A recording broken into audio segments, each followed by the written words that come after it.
As Cooler was launched straight into the sun, he felt his body start to burn up. The star began to burn his flesh. And, unlucky for him, there was no big Getty star in this timeline. He merely just burnt up in the sun, and that was it. Cooler was gone, destroyed by a Super Saiyan, destroyed by the same person that defeated his brother. His arrogance led him here. His arrogance to think he was stronger is what put him in his grave. Cooler was no more. However, Cooler died near Earth, which means he would go to Earth's hell. So suddenly, Cooler would wake up in a place he didn't recognize as he started to look around. He saw the sky. The moon had a pentagram on it. It was completely dark, and he looked around. Everything else was red. He didn't know what was going on. The city looked unfamiliar to him, as suddenly there was a collar on his neck. He tried to use his ki, but he couldn't. Charlie would walk up to him and say, "Hey, you know your brother." Frieza looked at him and said, "Hi, brother." "What? Where am I?" "Well, you've died, and you've gone to hell, but don't worry. We are gonna redeem sinners, and you two in Angel Dust are our residents. Yay! Let me show you around." Charlie would walk away. As Cooler would follow, he would ask his brother, "What is this place?" "It's hell, but we're too strong to be contained, so they're trying to redeem us." Cooler scoffed at this idea. He was a conqueror, a warrior. He wouldn't be redeemed. Such a pity idea. But at least he wasn't being tortured forever like he thought he would. So that's a plus. So, Cooler was forced to go to the hotel. As Angel Dust looked, he said, "Oh, another alien. This one looks kind of hot." He gets up to him. "You're much taller and stronger than your brother. Are those horns? I guess that means your..." Cooler would say, "Enough. Someone flirting with me? Huh. I am a bit flattered, but it's disgusting. Especially considering what you are. You're a male." Angel Dust would say, "Excuse me?" Frieza would then laugh. "Hoo, hoo, hoo. Oh, you don't know this place, do you, brother? Most people here are apparently a part of something called LGBTQ. So, yeah, you're good luck with that." "What do you mean?" As suddenly Angel would start to yell at him, "There's nothing wrong with liking the same gender, pal. Listen up." And Cooler would just look and be like, "Oh my god, what did I do?" As then he just ran up to his room, considering that without ki, he couldn't really fight.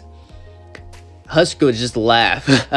Cut him some slack. He's an alien. Maybe gay people don't exist on his planet. Frieza would say, "Actually, we produce asexually. We don't have relations with anyone. So you're all asexual then. Interesting." Cooler would be up in his room, sighing. Cooler lost it all. It seems like everything was gone. His squad, his power, everything. But suddenly, the radio D would open his door. As his squad would walk in, Cooler would say, "Huh?" Salza would say, "We died on Earth too, remember? We are the elite. Cooler Force." Cooler actually smirked. And to be honest, it wasn't like he actually treated them well. In fact, he wasn't really caring when they died. However, the fact that Cooler is now, well, no longer living and can't use any of his powers, the fact that he has subjects actually does make him happy, as he would smile. "What are your orders, sir?" Salsa would say. He would simply smirk and say, "Make me wine." "Yes, sir," as they would run down. As Cooler would sit down and smirk, Alistair said, "You seem happy with yourself. You know, you and them are practically useless without your powers." Cooler would look and say, Yeah, I know, but hey, at least I have someone under me. My brother can't say that." As Cooler started to laugh, Alistair says, "Quite petty to brag about having a better situation than your brother, considering you're both not in the best one." Cooler would sigh and say, "Yeah, I guess so. But hey, it's the only thing good's gonna come of it. Besides, not being able to use my powers, being stuck with him forever, this is my torment." Alistair says, "You don't have to view it like that. You know." If suddenly his armored squadron started to come back, but Alistair whispered, "I have a deal if you're interested." As he walked away, suddenly they would bring Cooler his wine. Alistair merely laughed as he chuckled walking out. As the rest of the force said, "I don't really trust him." Cooler would look up and say, yeah, neither do I, but maybe I'm getting a bit desperate here. Do you think? Never mind. Cooler would spend the night at the Hazbin Hotel, as he would start to enjoy it. Enjoy having more power than Frieza, that is. Besides that, he hated every single second of it. He had more servants than Frieza the first time in forever, and he rubbed it in over and over again. He loved making his brother mad. As time went on, Cooler began to think more and more about his life, or should I say afterlife. As things started to continue going on, eventually a few days would pass, and, well, Cooler wanted to know about the deal. He would meet with Alistair alone, as he would ask, what is this deal? You see, I am kind of stuck. As much as I have to admit this because of my pride, I actually am controlled by someone else.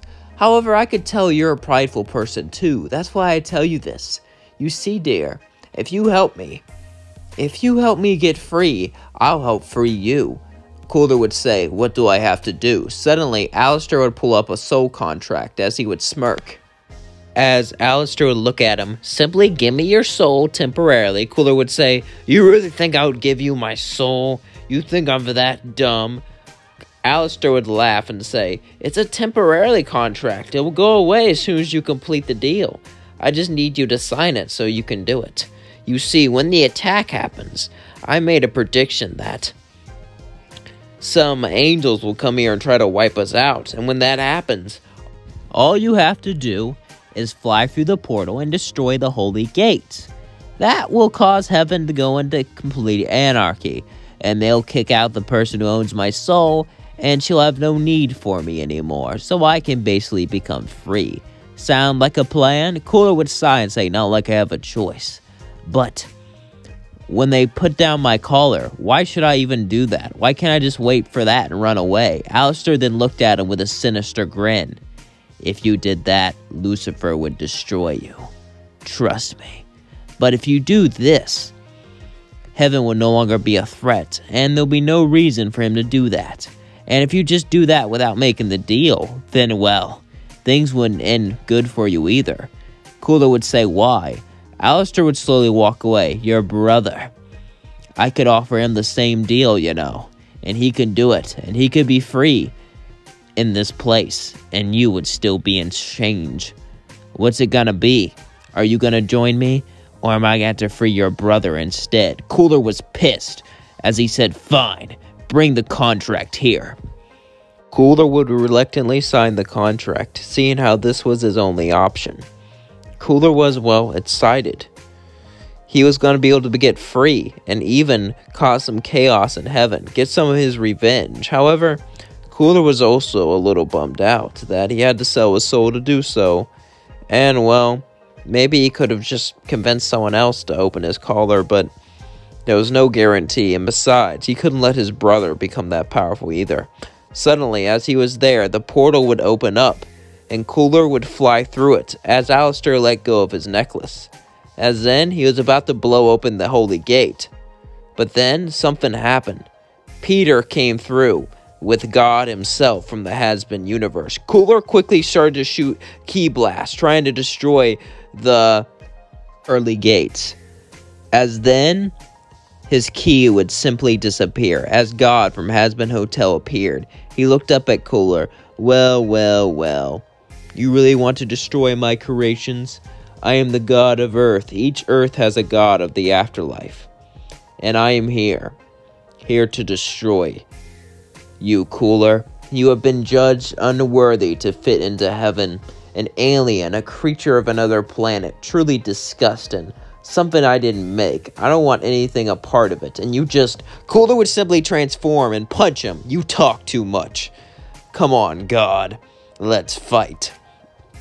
Cooler would then shoot a Ki Blast right at God, as God would deflect it again and again and again. Eventually, he would shoot one that completely missed him. He would laugh. Are you even trying to aim? Suddenly, it would come back and hit pearly gates. As suddenly, as the pearly gates were broken, heaven began to collapse as everything shook. Suddenly, Cooler felt himself become free. He felt the contract become ill void as he flew down to hell. It seemed that Cooler was going to rule this place. As he flew down, his brother was still at a collar on his neck. As he grabbed his head and began to squeeze it as he smirked. Suddenly, Charlie would come down and said, "Can you please stop that?" Cooler would say, "Fine. You being stuck here with all these goody two-shoes is good enough for me. Besides, it's not like you'll ever..." Suddenly, then, Frieza would be brought back to life as he disappeared, since time in hell works differently in time on Earth. Cooler was shocked and said, "What happened?" Alistair said, "Oh, he was whisked back by his friends. That's the real reason I didn't ask him. I knew that would happen. Anyway, I'm free now, toodaloo." And that is where we're gonna leave things off. I hope you all enjoyed this video. I know I did. Don't forget to like, comment, and subscribe. Peace out.